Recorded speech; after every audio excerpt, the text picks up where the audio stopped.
पूरे देश में आज नेताजी सुभाष चंद्र बोस की जयंती बड़ी धूमधाम से मनाई जा रही है और इसी कड़ी में हर साल की तरह आज गृह मंत्री अनिल विज की अध्यक्षता में नेताजी सुभाष पार्क में नेताजी सुभाष चंद्र बोस की जयंती मनाई गई।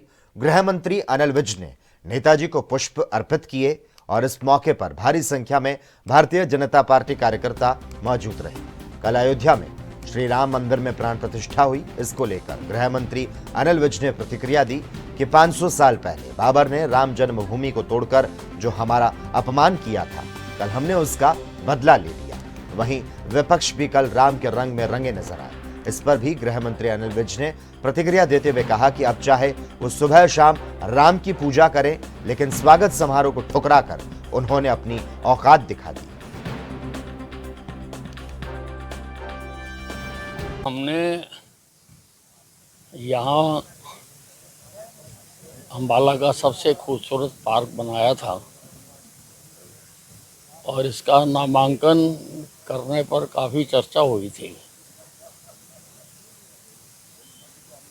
आमतौर पर तो नेहरू गांधी परिवार के ही नाम पर रखे गए देश में, लेकिन हमने नेताजी सुभाष चंद्र बोस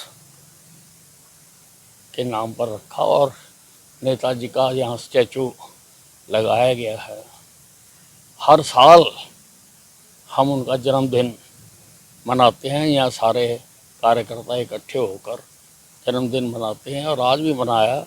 उनका जो योगदान था भारत को आज़ाद कराने में, एक सशस्त्र युद्ध अंग्रेज हुकूमत के खिलाफ जो उन्होंने सेना बनाकर किया, 500 वर्ष पहले बाबर ने राम जन्मभूमि मंदिर को तोड़कर जो हमारा अपमान किया था, हमने कल उसका बदला ले लिया। लोगों में, सारे हिंदुस्तान में उसके लिए पूरा जोश था और विजय दिवस था। लोगों ने पूरे जैसे दिवाली मनाते हैं उससे भी ज़्यादा, जो मैंने देखा उससे भी ज़्यादा जोश से, क्योंकि हर भारतीय के मन में ये था कि हमने बदला ले लिया। देखिए ऐसा है, अब चाहे वो सवेरे शाम राम की पूजा करें, लेकिन स्वागत समारोह का पत्र को ठुकरा कर उन्होंने अपनी औकात बता दी और हिंदुस्तान की जनता ने उनको देख लिया।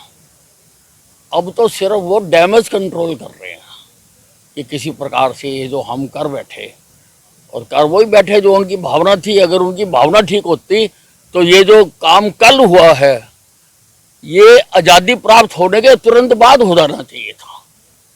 हिंदुस्तान तो आज़ाद हो गया, लेकिन हमारे राज्यादेव आज़ाद नहीं हुए। कौन रोक रहा था? अब वो लंबी लड़ाई के बाद आज़ाद हुए हैं और हर चेहरा कमल के फूल की तरह महका हुआ है।